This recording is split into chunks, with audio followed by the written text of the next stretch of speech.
Keep a cool head around hot heads. Rage doesn't have to be contagious. Believe that there are three sides to every argument. If you're in a dust-up, don't assume that the fault lays with the other person, but rather that you both shoulder a portion of the blame. This is a pretty compassionate way of ensuring that everyone's ass will be partially covered for both better and worse. Never give directives to a subordinate when you are angry. Given that swift and decisive action is often required of those in leadership positions, you'll have to learn to ice your own hot head pretty quickly to put this one into consistent play. Treat everyone as if they were a rich relative who might leave you a sizable inheritance. Which is kind of a gross way of putting it, but otherwise, we agree with Napoleon Hill that treating others with respect and loving attention is a real honey of a concept, especially if the other person can offer a little beyond their friendship. When you find yourself in an unpleasant circumstance, immediately start searching for the seed of an equivalent benefit within the experience.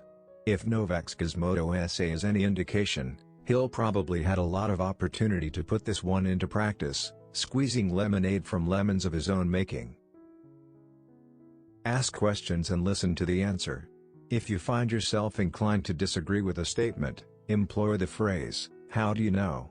to get the speaker to do all the heavy lifting. For example, Napoleon Hill might say to Matt Novak, "How do you know?" which would be Matt Novak's cue to produce a mountain of documentation. Never say or do anything before thinking if it will benefit someone or hurt them. The goal is to refrain from hurting others. Let those of us who are without sin cast the first stone here. Hill's karmic spin on this rule is that any injuries you cause that don't immediately come around to bite you in the ass, will bite you in the ass much harder at some future point, a la compound interest.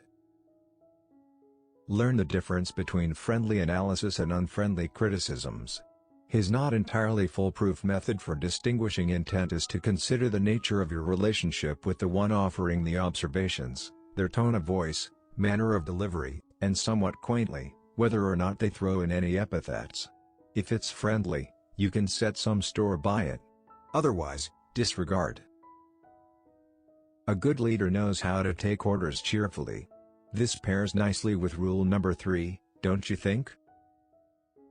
Be tolerant of your fellow humans. Always.